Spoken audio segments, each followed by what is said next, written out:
Family 19 Keys tapping in. I don't have forever on this stream, but I wanted to share an idea with you all while I have the time. Right? So if you would, give me the time and I'm going to lock in with y'all.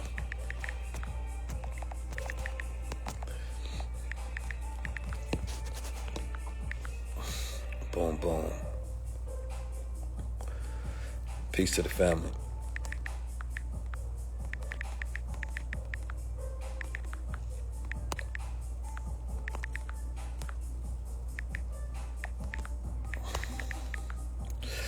All right, so this is what I want to break down to y'all real quick. Creator economics. This idea that I was thinking about. I talked about it last year in InvestFest, and as I'm getting prepared for InvestFest, I wanted to share some insights and thoughts, right, as I just thinking about what is the overall message and the meaning that I want to deliver to the people this year.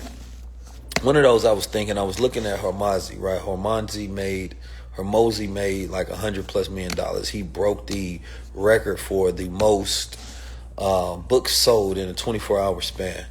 He killed it, right? And I've been seeing a number of positive press around that. Right now, Hormozi, if you all are not familiar, he's an entrepreneur that gives a lot of free value about business. He tells his story on how he launched his businesses, right? And then he came in the game saying, I don't want to sell you anything. I just want to give you value. This allowed him to build up these extreme funnels, right? He was able to build up great email lists, to build up great networking connections. He's been on all the top podcasts in the world that you can possibly think of, right? And he became essentially a voice in his entrepreneur space, being known as a really great entrepreneur, right? Consistently giving value. So, he recently started doing his promo for his book, right? He built the world around it, right? He started making sure he subtly added the color green to everything that he was doing, right? Creating associations in the minds of the details of the brand, right? Color psychology. And then he started talking about his book and that is going to be his next offer. He did like a webinar. He had funnels set up to that special offers. A few books that only people get, a $6,000 offer that come with 200 books, some AI and multiple other different things, and tried to make the offer so good that you couldn't resist. And he beat the world record for selling the most books in 24 hours, right? Brilliant strategy, brilliant execution all the way around. And I was thinking about it because, beyond him being an entrepreneur, most people know him as a influencer, if you will, right? A creator influencer. I don't even know what the new words are for it today, right? But he is a very influential person. And behind him, of course, you have to have capital to run a move like he's ran it, right?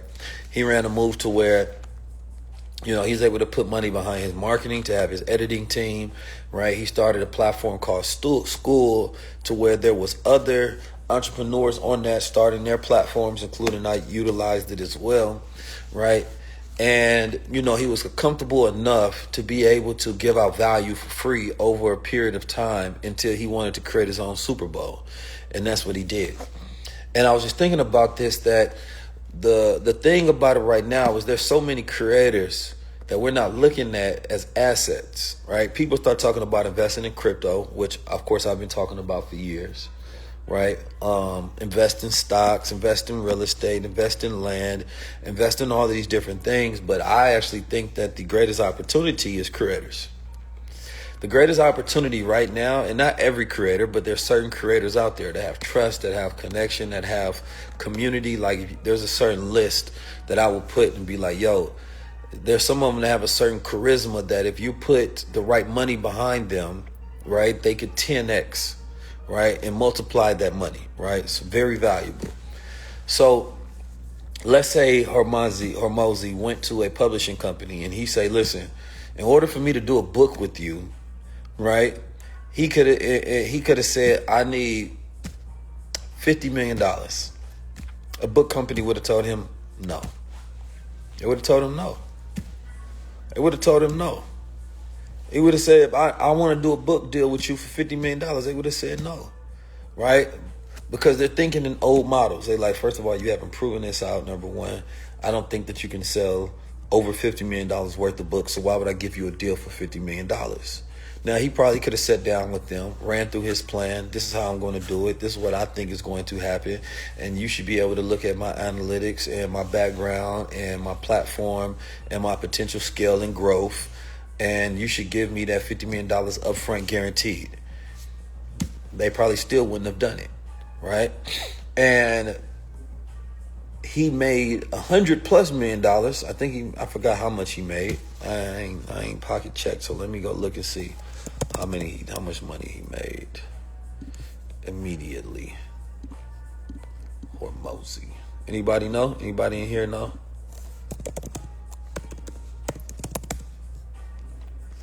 Why y'all keep asking me if I'm uncomfortable? What's wrong with y'all? Focus. Why I take you out the live? Mosey says record. This is an incredible story, by the way. I'm gonna actually do a live on this because we should be paying attention to that. Anyway, we know that he did $100 million. This just adds to his mythos even at a much higher level, right? So he did $100 million, but he would have never been able to go and get $50 million to launch a book, right? Because the world is operating off old world rules, and they would have never understood this idea that he's trying to tell people because it's a completely new model, right? It's never been done before. And then that's the way I look at creators. I say, wait a minute now. If you're a creator similar to myself, right? I created a show myself, it became a global sensation, right? Up to 100 million views, billions of impressions, et cetera, right? It is not far-fetched that a person would look at that and be like, okay, I wonder if we give Keys a $10 million deal, right? How far can this go, right? Now, if we started off beforehand and I say, man, if you give me $1 million, I can create a huge show and it's going to be super successful. But because they didn't know how to grade influence in a creator, they would have never gave me that $1 million because they'd have been like, I don't see it. You understand me? Impossible, right? So I started high-level conversations a long time ago, right? We did the partnership with EYL, but the thing with EYL, right, is that I have more views than not just EYL, but anybody that's in the financial literacy space. Anybody that's black that's doing it independent. You understand me? And because I'm smart enough to know how to partner and understand platforms and broadcast and how to put out shows in certain ways, it worked. That's what made it work. It worked because of who I am, and it worked because of our frameworks and our strategies. And we have very high-level strategies that we executed, right? Now, that should be enough proof to go to somebody else and being like, okay, if I can build out one of the biggest shows in the world, how much is that worth? So now you got IP, now you got events, now you got tourings, now you got books, etc., right? All of those things. The thing is that, your scale is only going to go as fast as your resources a lot of times. So there's your creativity, right? And then there's the money behind it, right? You got production, you have booking, you have all of these different things, but more importantly, time. Time is important because you don't want to be trying to rush from episode to episode. You want to have the time. You want to have the team put together. You want to be able to hire the right people, the right CEOs, right? The right tech people, the right editors, right? You want to be able to do all of these crazy things, travel the world. And so we have yet to really appreciate the creator today because I think that there's a certain type of creator that exists today that if you put a certain amount of money behind them, they're going to be able to 10x that, right? Just based on what they already doing independently by themselves. And as a culture, we're not appreciating that mostly, but a lot of times because it's our own ego. Everybody wants to be the most famous person. We understand this when it comes to stocks, that if I put $1 million in a stock, if that company goes up 10%, right, then I get a 10% return. But if you do that same thing with a lot of successful creators, right, you're going to get more than a 10% return. Because if they're already able to build up such an empire by themselves independently, then how much is it worth when they get the proper money behind them, right, and resources? So I think that the greatest opportunity right now are creators, right? You got to treat them like you would treat stock, right? You would treat them like you treat a company on the stock market.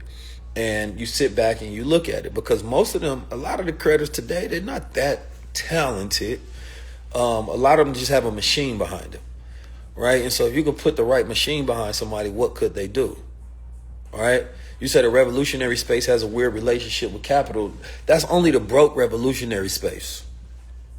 That's because most people were never taught to look at revolutionaries as businessmen, right?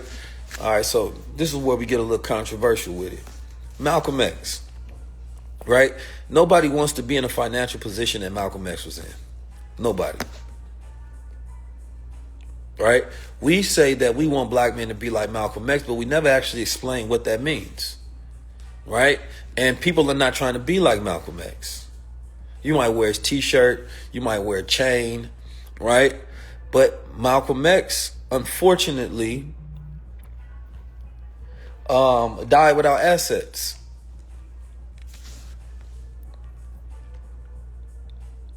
Malcolm X wasn't a businessman.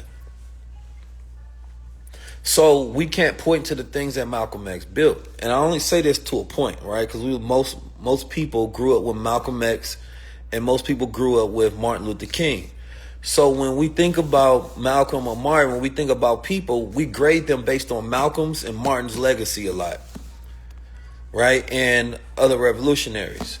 And so we say that Malcolm didn't have money or Martin didn't have money. So therefore, anytime we see anybody that is talking like them, sounding like them, with money, right, then we have a problem, because there's this disassociation, there's this disconnect that happens. So we think it's inauthentic because that's the framework that we have in our mind. That in order for you to be revolutionary, you must be without financial resource. Brother Joshua, Emmanuel, Michael, you said they didn't need it though. That is 100% a lie. It's 100% a lie.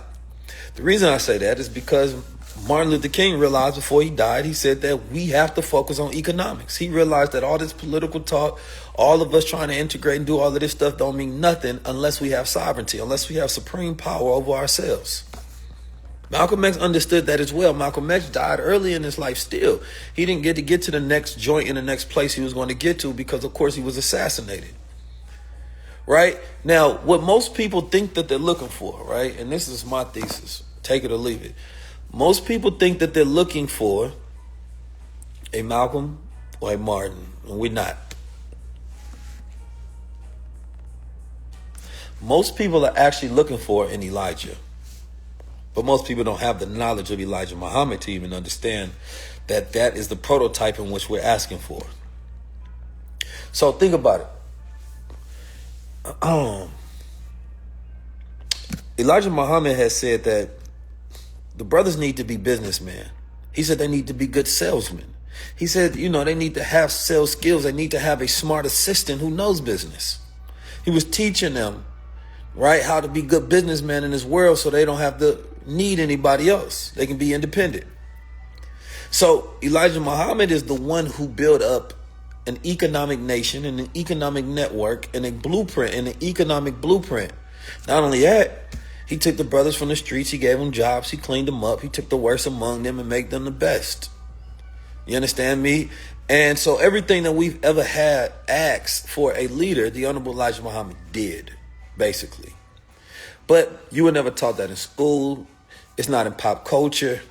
So therefore, you don't even know that that type of leadership ever existed. So while I think that because we have limited programming and limited knowledge on our history and the narratives that's in our mind, right? This is the reason why it's hard for us to accept anything out of the archetype, right, of the traditional stories that we've been given, the Malcolm and the Martin. So anytime you see it other than that, oh, it can't be right. Then you start talking about everybody else and what their beliefs are. We have to be businessmen.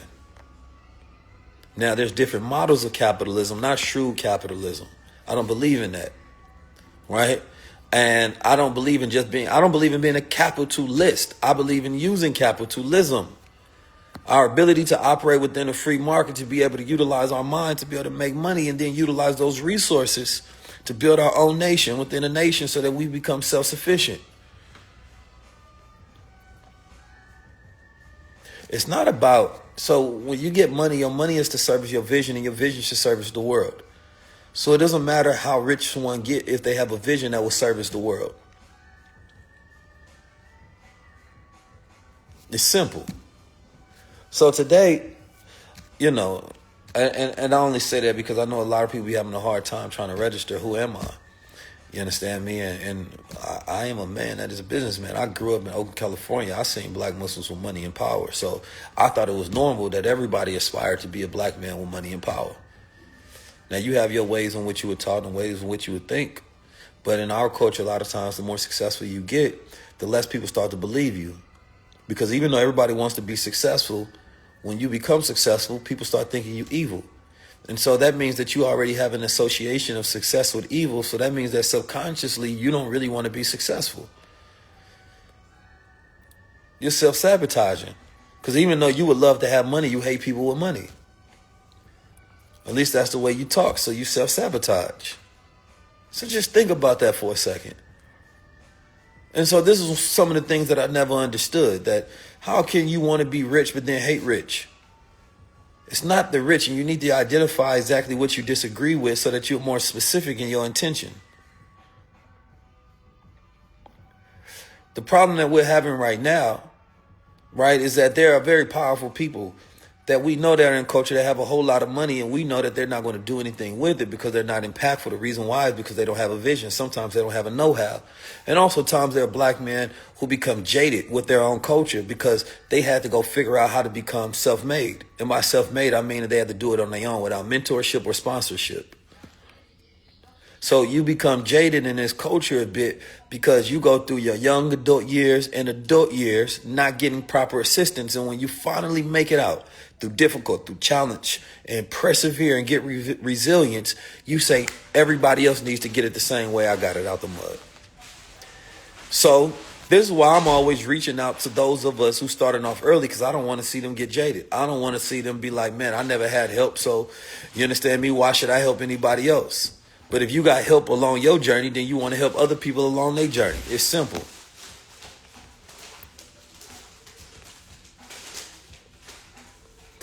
But I also realize we live in a realistic reality. There's different ways you can go about it. You can go about it the Dr. Umar way, right? Dr. Umar he's just not a good businessman whatsoever or have any good business sense whatsoever. But building a school is not an easy endeavor. You understand me? And so when you're raising millions of dollars to go build a school and it's never been built, and you don't build it correctly, and you're not connecting with other people who have the know-how, right, to create infrastructure and things of that nature, then you're going to lose. Because Dr. Umar is always talking about unity, but he's never actually unifying. I don't see who Dr. Umar collaborates with outside the people who he do podcasts with. So this is why we see the problems that exist. My brother King Randall's been on my platform. King Randall built the school, but King Randall's also getting an exorbitant amount of proceeds as well from people, but he articulates himself very well. He built up an organization and he had plans for the fund. He executed and he showed the people proof of funds exactly where they go. Right? I don't think there's anything wrong with Dr. Umar raising money for the school. I think it's very smart. I think the only problem is that he should have had a physical and a digital school. And I don't think it was ever going to be successful unless he collaborated with the right people. So sometimes when you want to be the one whose name is on the school, or you want to be the most important person in the world who's done something that nobody else done, it's a reason why it doesn't happen. Because in order to maintain something like that, it requires a lot of funding. You have to pay teachers, staff, schooling, right? You have to fix things, right? You have to have security, right? You have to have a consistent funding that's coming in, and then you will have to get it accredited. And you think that these crackers is going to accreditate that school? So these things that we're trying to do can't happen in silos. And the reality of thinking that we need to be the most important person is stupid. We just need to be a part of the most important thing and play our part importantly. And so what I'm saying now is that we now have a culture where there's some people that's really good at being in front of the camera, some people being behind the camera, some people really good at building community, some people really good at creating content, some people really good at building businesses. These people do not need to fight each other. These people just need to work with each other.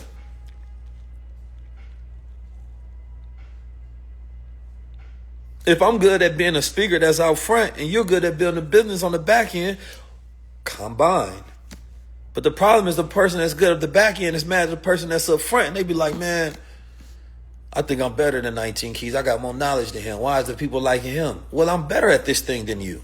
Not that I'm better than you, but I'm better at it. So how about you help me become better, plug in the infrastructure so that it grows to levels unseen, and then we both get credit for being a part of this great thing. Now, if somebody's focused on contribution, that's how they operate. But most people are not focused on it. They focus on significance. And significance means I need to be more important than everybody else. And it also means that I need to be in competition with everybody else, which means I can't collaborate. So there's a problem with a man when he can't work with nobody else but himself. It's not that he's such a genius and he's doing something that nobody else can do. It's that he needs to be so significant that his ego can never be satisfied unless he's the only one. That's the way the game goes. Right? I know plenty of men who get jealous of Keys and then take my exact blueprint and follow it. That's the way the game goes. The problem is they was mad that I was doing all of the things that was teaching them what to do. They said, man, damn, man, way to keep moving like this, the way he thinking like this, he already high level. He already got his products. He already started this, that, and the third. And so they confuse that. And instead of saying, man, let me work with this brother, they say, man, let me disconnect from him, keep my distance, and then take the blueprint and do it over here myself. It's like, I'm fine with that, but the problem with the culture, what happens is we don't give credit where credit is due, right? So it creates a disconnection. It creates a disconnection because we know each other man, you stole that from me. Man, you got that from me. Man, you got that from me. And there's something in the spirit when we can't give each other credit for inspiring each other, motivating each other, educating each other, teaching each other, learning from each other. That's what we're here to do. So that's why I was always taught, give credit where credit is due. Me and Wesley Muhammad worked together. Me and Rizla Islam used to work together all the time. My brother just busy. He's married. He got a bunch of great things going on in his life. Inshallah, who knows what the future. I look at the reality of it is that what y'all seeing right now, the culture is the state that it's in right now. Y'all seeing what happens when black men think they have a choice. Y'all seeing what happens when black men think they have a choice. We think we have a choice of unity or not. This is how we act when we got our freedom to work with each other or not. Ego, pride, distrust, discommunication, jealousy, envy, all of these things. This is what happens when we got a choice. At least we have an illusion of choice.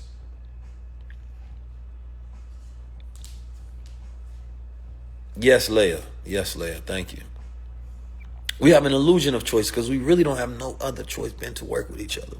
And the worse the world gets, the clearer the choice becomes. And so all of our ancestors thought they had a choice. Should I go with W.E. Du Bois? Should I go with Thurgood Marshall? Should I go with Marcus Moselle Garvey? Should I go with Elijah Muhammad? Should I go with Starkly Carmichael? Should I go with this, that? And then they all realized, man, we ain't got no other choice because either they was assassinated or towards the end of their life, they realized that we need to be in a supreme seat of power, meaning sovereignty. We need to be able to govern our own state of affairs. They all realized it, but they all thought they had a choice. Arguing ideologies, arguing perspectives, thinking you got a goddamn choice. And see, I just realized after studying all of them, they never had a choice. It was just an illusion. A lot of it was just ego. You understand me? Wanting to be the man. I put it out this way. I said this. I got my Black Power movement here. I got this. No. Y'all ain't got no choice.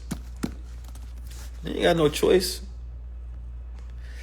So it was a lot of narcissism in a lot of our leaders, if we being honest. They refused to listen to anybody else but themselves. And a lot of them died lonely and penniless. Most of them were not successful, but they gave us great literature. And sometimes that was their success, because I also believe that success is not dependent upon a person to actually be the one who actually implements and executes everything they do. Everybody don't have to be Elijah Muhammad. And I think that probably one of the things that robs us of our ability to be correctly appreciated is the fact that we are trying to force everybody to do everything. We don't let a professor teach. We think the professor needs to build everything. So now if the professor can't teach inside your school, he needs to build his own school, then he feels like he's being robbed of his appreciation because he might just want to be a part of an association instead of having to build the entire institution. See, white people don't have that. White people, they just got a person that's a thought leader. He ain't got to build a business. He ain't got to save white America. He's just a philosopher. That's it. And that's fine. He just mastered that domain, and that's enough, and he's respected for that. Let a black man start being a philosopher. He said, all that brother do is talk. Well, the man said he was a philosopher. Einstein ain't never built nothing yet. You celebrate him every single goddamn day. Sometimes an idea that you give is just enough. But we don't have an idea in our culture of when a black man has done enough. We don't.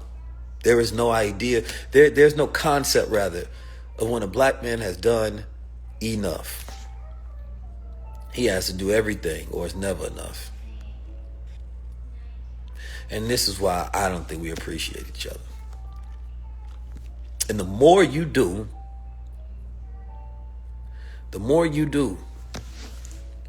for people, it creates a psychological chain of events that makes them unappreciate you because they start to expect it. And expectation breeds ingratitude. So now if you don't do it when I expect it, I am disappointed. So it makes people greedy. Makes them greedy. Right? So this has been the problem for a long time as well. It's not that there's plenty of people doing things. We just don't think they're doing enough. And sometimes that's a true fact. If you can't do more, do more. Especially when you have capacity. Just think about that. So the people that I put the onus on is the ones that I know can do more and choose not to do more. Even when it won't hurt them. So, my brother 85 Hillich, when you say what's the solution, can you be specific? Because there are a lot of problems. The problem is complex. And so I think that in our world, we think that solutions are one-liners. No. There's actually multiple problems, multiple layers of the problem, and there's multiple solutions.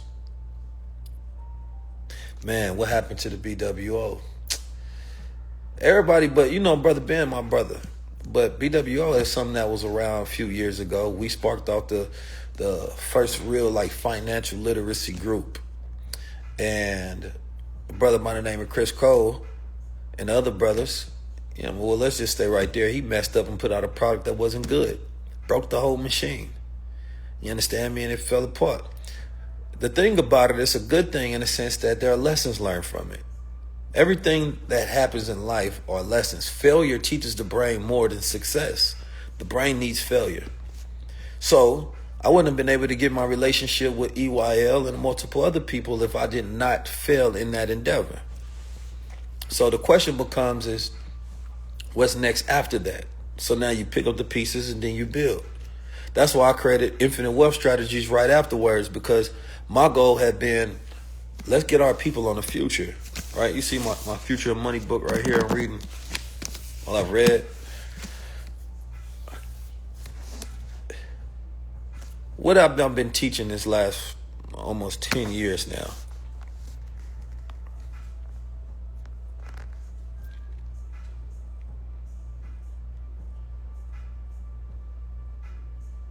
Yeah, JJ Goods, but you can't learn a lesson until you go through it. If there's an expectation of perfection, then I'm going to lose in your mind. I'll be honest with you. If there's an expectation of perfection, then I'm going to lose already. So if you say, man, Keys needs to do everything perfect from the first time I hear about him and to the end. Oh, nah. You might as well just stop following me today. Right? Because mistakes are the greatest teachers. The question is, am I better now that I'm on the other side of it? So don't put me in a trick bag of perfection. Ask me, am I learning? That's the right question. What did you learn from it is the question. Because when you learn from it, you earn from it. So now I'm actually much more valuable. And so that's the criteria in which I measure men by, on how they learn from what they went through, not whether they went through anything.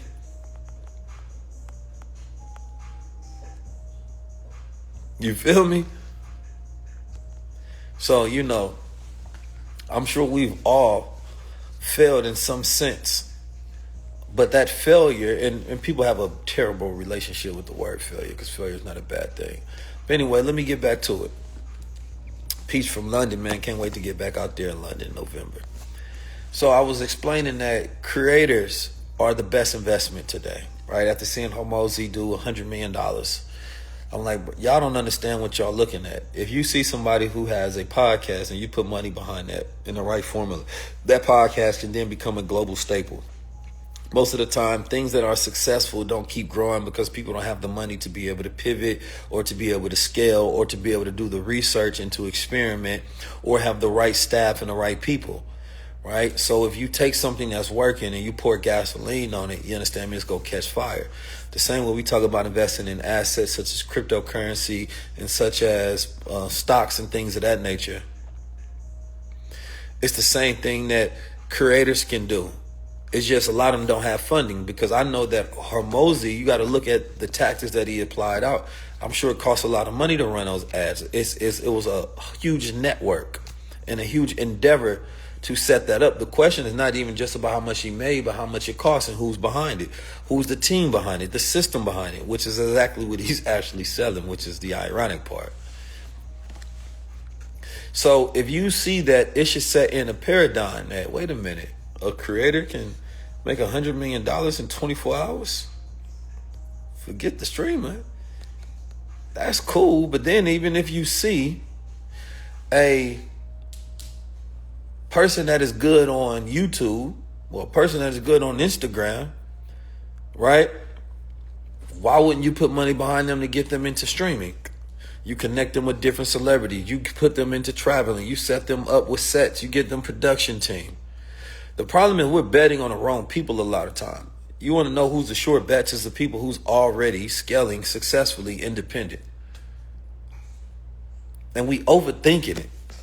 And then the problem is money be trying to control. Like, if this person is good, already creatively successful, just give them the funding and whatever things that they need and let them do it. Now, don't get me wrong. You bring in teams of expertise and things of that nature, right? But the problem is you be trying to control creators, and creators have models that you will never understand. Because we've been operating in the game for a long time and understand the system in the world and this media in ways that old money would never understand, because they have zero experience in it. And so what they're trying to do is take the ways that they make money and apply it to us. And in some of those senses, those things make sense as a bridge. But in a lot of ways, you just don't understand. So I would love to see for our generation, especially for black creators, because like my brother Idris raised $10 million, right? And he's made tens of millions of dollars, right?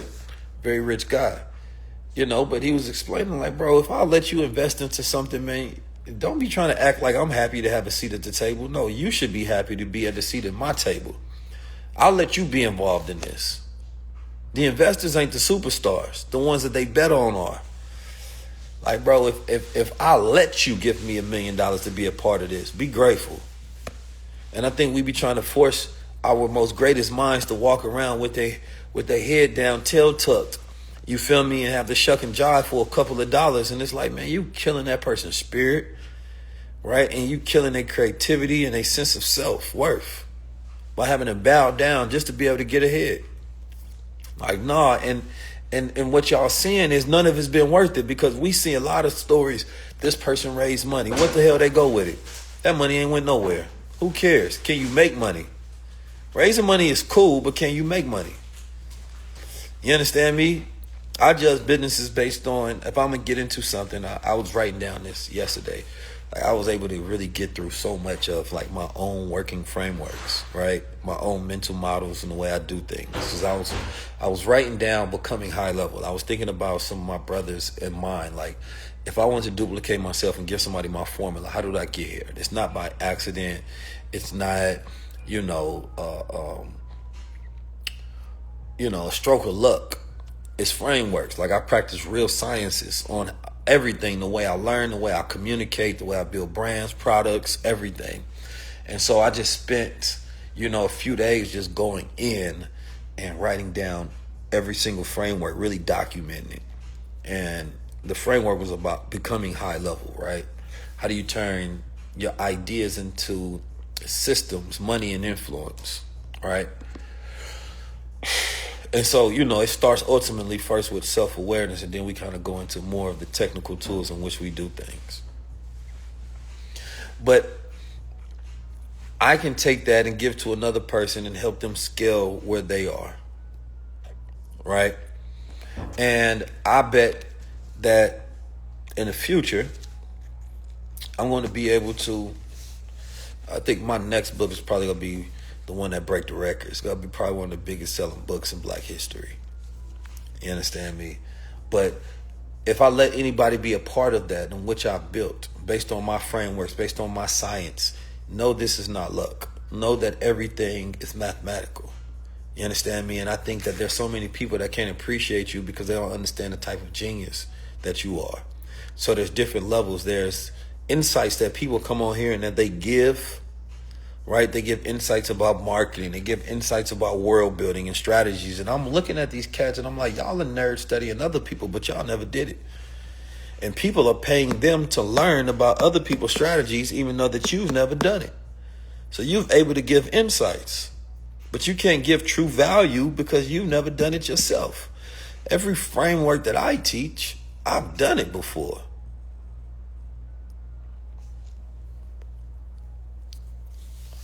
So I've always been frustrated because I feel like I just talking to pure capitalists, and part of my frameworks is spiritual.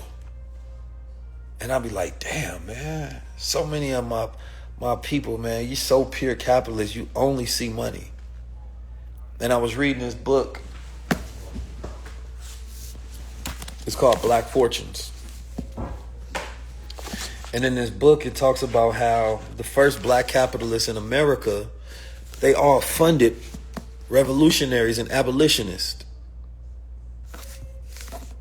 And I was thinking about that because there's a fundamental connection between black capitalism and liberation. But where we are today, there's been a disconnect of that.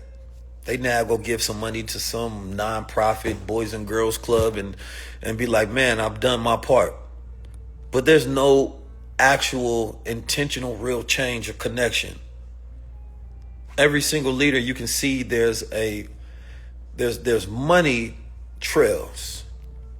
Even Jesus had somebody who funded him.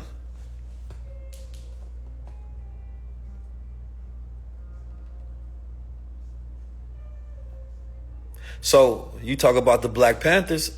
Don't talk to me about that. Talk to me about who's funding it. Because most of the time, you have two people. There's a lot of the activist, revolutionary leader, thought leader, etc., playing their part.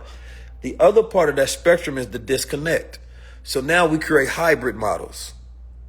The hybrid model is now you force it's like taking an abolitionist and now he has to become an entrepreneur and he has to fund his abolitionist movement. But how good can he be at the abolition when he don't have time to be an abolitionist because he has to force being making money all goddamn day? So Frederick Douglass would have never been a great abolitionist that he was unless there was black money funding him so he could speak all throughout America. Because the brothers came to Frederick Douglass and they say, man, look, we want to help fund you. We want you so that you can speak all across. He said, man, who want to hear me? And he said, man, you don't even realize it. And of course he accepted. And then of course he became one of the most famous, he became the most famous abolitionist in the world. And he said, knowledge makes a man unfit to be a slave. And he went around teaching our people because he had a fundamental understanding of the psyche and the nature of the black experience in America. And they understood the value in going around and teaching the minds and liberating the minds. And so it wasn't just black capitalists who was just so in love with money that they didn't understand the spiritual side of what to do with it. I mean, to the point that there was black capitalists who would literally go to the slave auctions and they would buy slaves to set them free.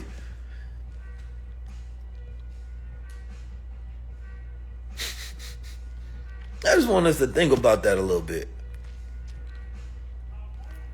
And so the disconnect has become with our generation. We get money just for ourselves and only ourselves so that we can show off that we got money.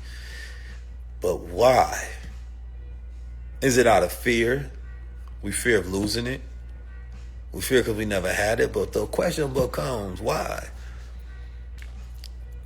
So if we get money because we have a vision and the money becomes in service of the vision and the vision is in service of the world, now we have reason. So I'm not saying just throw all your money away, because you also, I ain't gonna keep going, but there's a lot that I can go into on that because there's strategies behind that as well. It's good for your taxes, everything. It's good for humanity.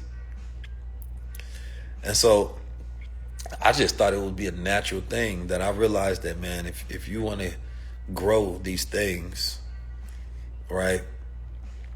And then there's this other thing to where there's nothing wrong with raising money and stuff like that as well, because the stock market is basically people raising money. You know what I mean? People investing and getting returns and all of that stuff. You feel me? But OPM works. Use other people's money for sure. But I just think that as long as there's this requirement, there's this disconnect between the abolitionists, if you will, the revolutionaries, the thought leaders, the intellectuals, as long as they have to focus on money, I think there's going to be a disconnect holistically on why Black America never gets to that next level. So, very interesting. Invest in creators. Invest in creators. I think it's the best asset that's going to give you a greater return than Bitcoin. Invest in creators. It's that simple. Invest in creators. I believe that it'll give you a greater return than Bitcoin. Now listen, I will be teaching my playbooks, a lot of them for free. You understand me? Over the next 30 to 60 days. Right? How I became high level. You understand me? How I would turn all these ideas into systems, money, and influence. We're dropping something this year, my brother DP Valentine. Don't worry about it. This year. Because I realize I have so many keys and different things that I do that the average person would never thought of. And how do I know? Because a lot of times when I'm consulting peers of mine, I'm able to give them insights and value that they can't see from their perspective, right? Because I know what I would do if I was in your shoes. I would apply my framework.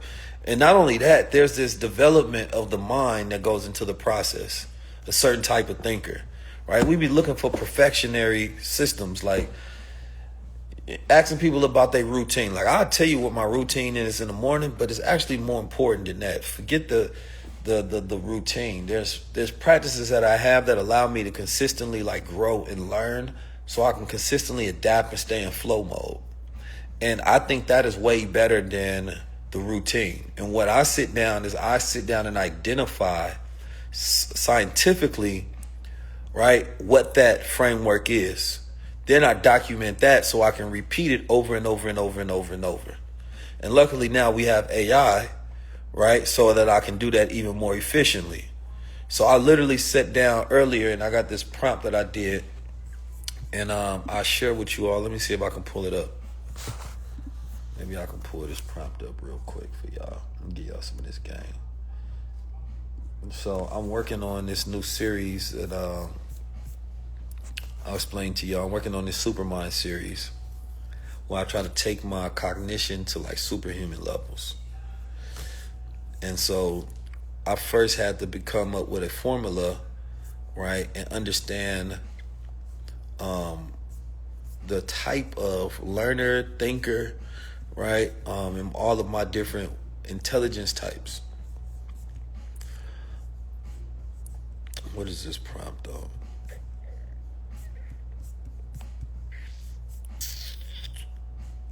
And a lot of times, I know y'all be prompting, but I think the best way to prompt, you have to get used to speaking to the AI, because the future of AI is voice, right?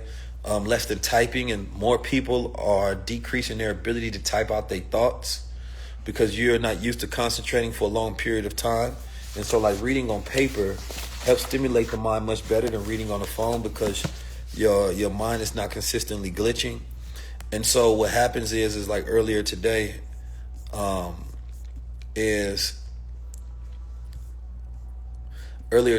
was about to write out a caption for something, and my mind had got tired, and I was actually about to go to ChatGPT to finish it, and I stopped myself, because every time I do that, right, my brain becomes dependent on the AI, right? And I decrease my cognitive ability to think for self. So I catch myself in that moment because it's making me worse. So now, if I can't think of a simple title for something, if I can't think of a simple caption, you understand me, then I'm becoming like a machine. And now I'm relying on the AI to be the human side of myself. And I'm like, wait a minute, I grew up in a world where we ain't have no goddamn AI. You know, I grew up in a world where single thing you've ever read in history was written by a human. And so now you have this thing to where we're offsetting so much of our cognitive output to a machine that is decreasing your very ability to think. And you feel like you're making progress, not realizing the progress that you should be making is making your internal machinery better. I just want y'all to think about that for a second. So for me, like, I want to get better as a human being at life. I want my brain sharper. I want to train my own brain, my prefrontal cortex, my amygdala, my hippocampus. You understand me? My orbital frontal cortex, my motor cortex, my default cortex. You understand me? My default mode network, my cerebrum. You understand me? Like, I want to be able to train my brain so that I become really good, really resilient, a great thinker, more creative. I have greater pattern recognition, spatial navigation, you know what I mean, social cognition, greater moral judgment, right? Greater decision making, greater memory encoding, greater fear and survival response, greater pain receptions, right? All of these things add up to this complexity where I become like a super learner that can consistently be in flow. So if you stop when things get hard, and instead of you developing that, now your brain doesn't have to develop those neural connections and circuitry that allow it to be great at thinking and doing. And instead you say, AI, do this for me. AI is going to do it. You're going to get the result. But you can gain nothing from it. As a human being, you're becoming worse. The machine is getting better. So that's where the supermind comes in. It's like, you, as the world gets better, the machinery gets better, are humans getting better? And there's a decline in human cognition, right? While there's an increase in artificial intelligence. And that's a terrible correlation. So you want to make sure that you have the ability to continue to grow, because the world belongs to the adaptive, resilient learners, right?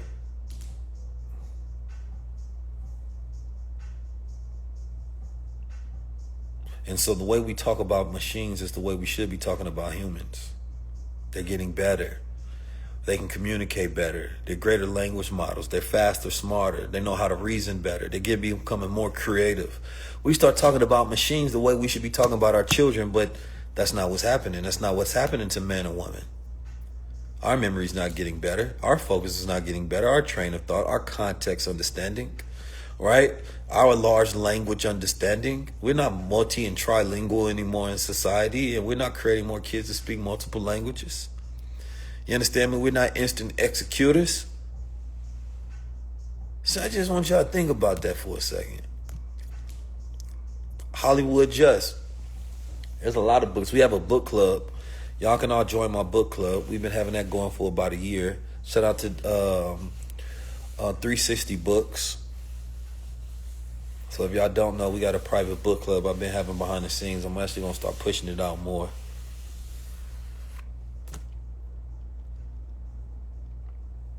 Yeah.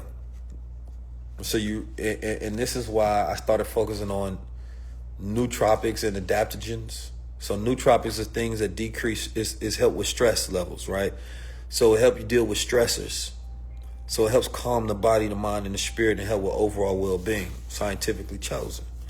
What's up with you, Ja? And then there is nootropics, which help boost the brain and cognitive activity, mental acuity, clarity, right? Memory, all right? Things of that nature. So within all of that, we live in a world where if I don't have that additional energy and cognition, then I can't deal with the world. And if I can't deal with the world, then what good am I? Because I know I'm a highly capable individual, but I don't think I have much capacity if I don't have the energy. So that's what makes people want to procrastinate. And I will leave y'all with this last gem.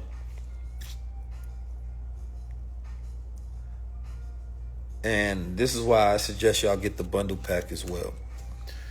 So the bundle pack is me taking all of my courses that I ever taught over the last years, putting them all together. Some of those courses at any given time some of them cost up to like $4,000. Some of them, right, was $500. I put in like 3 different bonus books in there, right? Each one in like $20, $30 each, right? There's there's infinite wealth strategies. There's bonuses inside of that.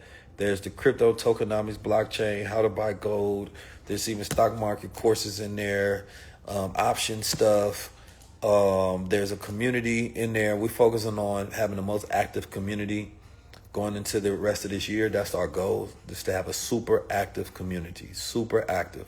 That is my goal, right? I just paid my tech guy so that he goes set up everything on the back end. Shout out to my brother Antoine Digital. It's about to get crazy for y'all, right?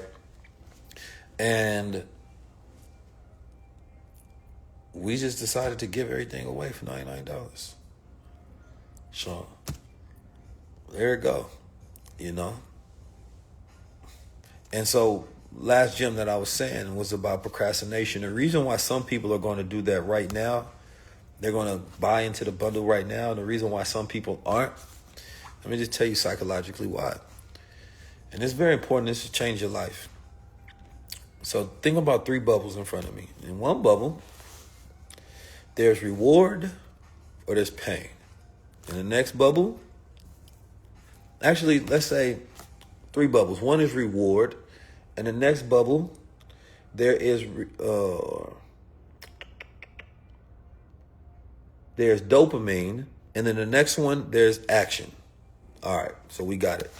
So when you think about doing something, your brain goes to 2 different parts. It goes to effort, how much is going to take for me to do this thing, or it goes to reward. What will I get out of it for doing this thing? So most of the time when we think about something that we want to do. Think about the thing that you do that you don't procrastinate on, right? That you get the thought and you execute, or any time that you've been successful in life. And any time that you haven't been. It always has to do with effort. So when we get stuck, we start thinking about effort. Man, that's going to take a lot of, I want to do it. Great idea. Man, it's going to take a lot of work. Oh no, should I actually read this thing? Should I do this? And most people don't know how to be bored enough, right? Like my mind, and I do biofeedback. I'll sit down and calm my mind. Then I'll get into things. And then my brain might want to stop and want to go to something else that's more rewarding. And it's like, no. This is where you have to change the way you think about things. So if you focus on the reward instead of the effort, it gives your brain a dopamine hit. You start feeling good automatically. So you start feeling good right now, and that makes you want to take immediate action. So it actually goes with, the reason like we eat food. We think about eating food and we gonna order us some Uber Eats, right? Because the whole time while we're ordering the food, we're thinking about how good the food tastes. We're thinking about crunching, right? Or quenching our thirst, or, fulfilling our hunger, right? So this is why it's super important.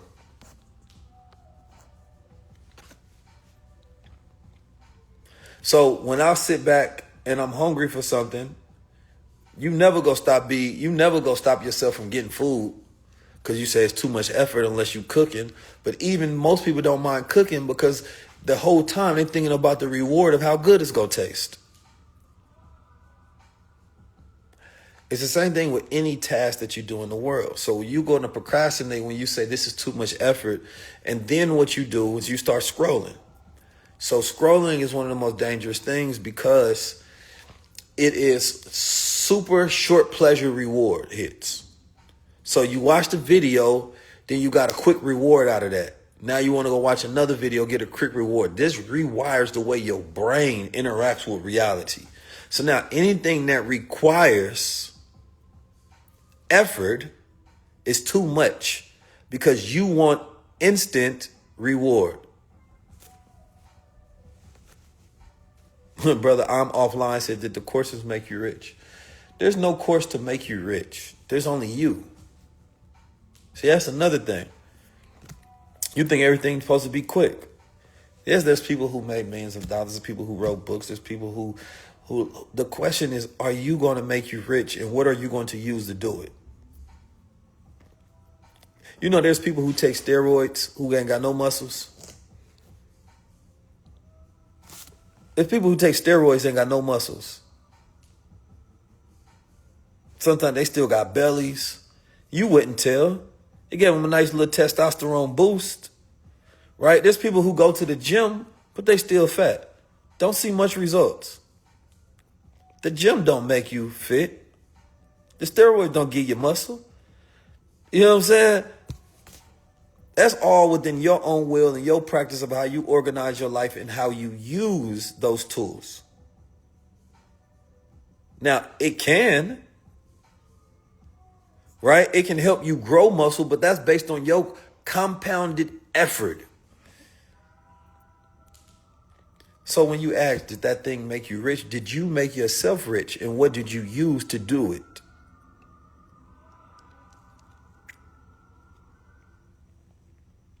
Because think about this. I've been teaching crypto for the last 10 years. Bitcoin is at $120,000. So if I gave somebody a course, 5 years ago and I taught them to go invest in this thing and they didn't get rich, that's not my fault. They didn't take action. And the problem again goes back to your procrastination. Why wouldn't you? Because you're thinking about the effort that is going to take, the time is going to take, instead of keeping the reward in your mind. And you keep the reward in your mind, it keeps you in it long term. That's why people who hold on for dear life, they're winning right now because they were saying, wait a minute, I'm keeping a reward. I'm going to be richer than everybody else. So they're feeling it right now. Brother DJ Soul, I just went over everything, but it gives you access to all of my master classes I ever taught. So tokenomics is one of the main ones that I love because tokenomics teaches you the economics of the token, the crypto, right? How to create you a portfolio, right? How to invest in gold, right? It's very good for entry level and master level. We taught people how to create ebooks, right? You get everything that we taught within the wealth standard. You get our AI mastery. You understand me? Challenge that people was paying thousands of dollars for, but now you get access to it, right? And then we have, I think, about 3 different bonus books that you're going to get that's inside that as well. So all of that, plus some. So again, we even have a course on there teaching you how to learn. It's called Learning How to Learn. I actually going to update that because I've learned a lot more about that since that last course that I did, but it actually changed a lot of people's lives. So, I've learned why I'm able to be a super learner. Like I can take information, chunks and memories and patterns, and I can take these things fast. And I can learn fast. And I really focus on making sure that, oh, that's what's up, Rap Drills. Yeah, hit me up. I really make sure that when I'm learning, I focus on understanding, because a lot of people try to retain information through memory. What did it say? So that probably works for people a lot of time when you have a short amount of time, you're trying to remember something. No. I focus on understanding, because then it sticks with me forever. Once I understand something, it is now my information. So a lot of time people are trying to remember something that's not yours. That's not your knowledge. You just remembering somebody else's. Understanding means you own it. It's yours forever after that. That you can change the wording of it and you can conceptualize it in whatever way that you want to. And then even in that, you get a lot of practical things when it comes to the mind. Because the reason why most people are not successful has nothing to do with you not having the right information. It's you not having the right way of thinking. So just that thing we talked about, procrastination, most people could be 1,000% more successful if they just stop procrastinating. Like, stop procrastinating. Then there's this thing that's called the dumb blind factor, right? The dumb blind genius. The dumb blind genius is the person that does not overthink everything. So you ever seen a dumb blind? They don't know nothing, just going through life. They say, oh, I'm going to try this thing. They try it. They're not sitting there stuck in their thoughts, looping it over and over. I wonder if this is going to happen. What is this going to happen? Right? You start overanalyzing and end up doing nothing. You're smart, but too goddamn smart for your own good, because you're overthinking. You're comparing it to every past reality and piece of information you have, and now you're stuck in this box of knowledge. And then there's the other person like, sound good, let me try it. They tried, didn't work out, and their mind is not even going to be tripping off of it. You know what, it didn't work. You know what I'm going to do? Oh, well, I try something else. They try something else, pick it up, and then they start making more progress than the other person. The other person like, damn, I'm smarter than you. I know it, but how come you making more money? Well, that person is not getting stuck. Overanalyzation causes procrastination. So you have to learn how to execute. So you need to stop this. Stop that shit. Stop overthinking everything. Stop overthinking everything. Just go. Just go. You got an idea? Just try it out. What else you got to do? Just try it out. Just execute. Just put your money into something. See what happens. You know, you're only going to get better by doing it. All right, y'all. I know somebody hit me about those one-on-one consultations. We don't have those available right now. I don't currently have the time. When I do, I'll let you all know. We are planning some retreats, me and my brother Yaki. There's going to be some time in for the one-on-ones there. That's going to be powerful. But I appreciate y'all constantly hitting me about that and the mentorships. Again, no, I just got, it's a nice hoodie. I just got it bundled up at the top like this. Again, for the mentorship and the one-on-one stuff, the consultations, I'll be honest, y'all not gonna like my price, right? So this is why I haven't been setting them up there, because in order for my time to be worth it, I have to charge a lot of money at this point in time. And though I know I could help a lot of people, you understand me? I don't have capacity to do all of that.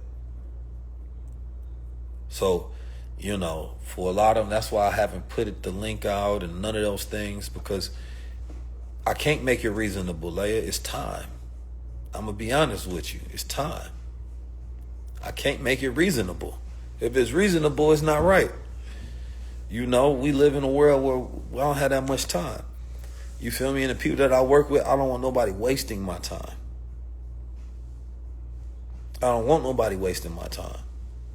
So another lesson in business, sometimes, man, you know, in order to make things worth it for you, you end up raising your prices because you want to work with a higher scale and caliber of clientele. So the problem is some people want to waste your time, and The problem with people who don't have a lot of money is for every dollar you spend, it means so much to you. So now you want more for every dollar than you deserve. So I just, you probably can't understand that, but it's true. Right? When you don't have a lot of money, you give somebody your last and you're like, that was my last. So now you want me to treat it like it was your last. It was just $25 to me. It was just $100 to me. So this is why people say, you know what? I'm going to raise my prices and go for people who can afford $10,000, $5,000, $20,000. Because if they got it, they think differently. Yes, they appreciate their money, but they're not treating it like you owe them the world. They're just looking to get some equivalent value out of it. I know people who pay $25,000 to $100,000 just to get into certain rooms because they understand value. So that's always been an interesting thing about the people talk. It's like, all right, you get caught up in that the people talk, and a person will curse you out, man, if they don't feel like they $100 went far enough. And I'm like, it's interesting the way that you think about money, because you only do that when it's something of value. We spend money on weed, drinking, socializing, clothes. We don't actually expect that much in return. So that's why, you in order to save your sanity, you have to really think about your capacity. You understand me? And because I'm somebody that I know, I give you formulas that can change your whole entire business and take it up to a whole nother level, and your whole life, change your mind and take it to a whole nother level. I'm not about to play with nobody. So therefore, I can't do any one-on-ones or consultations or mentorships at things that won't be my time, because I'm going to feel stressed out. And then, it's not going to be worth it for you, because I'm not even going to want to give you above and beyond. And time is money right now. Time is everything. So if you want to have any consultation or mentorship, you would have to send me an offer at this point in time. You understand me? If you are serious. And then I would entertain that offer. But anyway, peace to the family. Make sure y'all comment bundle. The crypto has continued to go up. What Donald Trump and them is doing right now with cryptocurrency is unprecedented. You really don't want to be outside this market, right? Because asset prices are going to continue to go high, and you want to make sure that you have some reserves. You want to make sure that you have gold. Gold is continuing to go up. You understand me? There's ways you can insure gold, put it in trust. You can go get it evaluated. You can borrow against it. You can borrow against Bitcoin, cryptocurrency, without ever having to sell it. You understand me? You can create you ebooks, right? You can create content and make money. You understand me? Like, there's so many different ways to take ideas and turn it into money, influence, and systems. Money, influence, and systems, right? And I'm speaking from experience. So if you broke, it's because you're not treating yourself correctly and you're not treating yourself to the right things. You can go get you a couple of massages to relax you for a few days, and then it's done. But when it comes to being a part of the right thing and executing, people think about the effort. Oh, I don't want to put together a product, or I don't want to put together this, that, and the third. Stop thinking effort and start thinking rewarding. No. Reward yourself with the right things. I'm going to see y'all, some of y'all in Atlanta.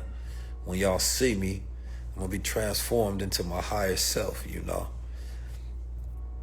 I'm going to be on that type of time. And then, of course, we got my brother Deontay Cal, got my brother Nature Jab in Atlanta at the Invest Fest. That's a whole nother event. Make sure y'all come to the booth, say what's up. Make sure y'all get y'all some Supermind. Can't wait for y'all to try it. So, announcement, we've been working on our tea formula, and it's going to be ready for Invest Fest. So our Supermind tea formula will be ready as well. So make sure y'all pull up, be the first to get our tea. We actually first distributed our Supermind coffee at last year Invest Fest. So this is actually our 1-year anniversary, working behind the scenes. So I'm going to start sharing the story of everything that went into this, because it's been a hell of a journey. Finding new sources, dealing with tariffs, traveling around the world, creating coffee houses, redesigning packaging, right? We even got a bunch of offers for investors to be a part of this. We're going on an incredible journey. Yes, sir. So make sure y'all pull up at the booth. It's gonna be a beautiful booth. Make sure y'all make sure we sell out of everything that we got. There's gonna be a limited edition amount of hats, limited edition amount of crowns and shirts and things of that nature this year, because we've been really focused on Supermind. So make sure you get whatever merchandise that we do have there as well. And beyond that, man, when you go to Invest Fest, enjoy yourself. Make sure you network. Make sure you connect with the right people. Make sure you build.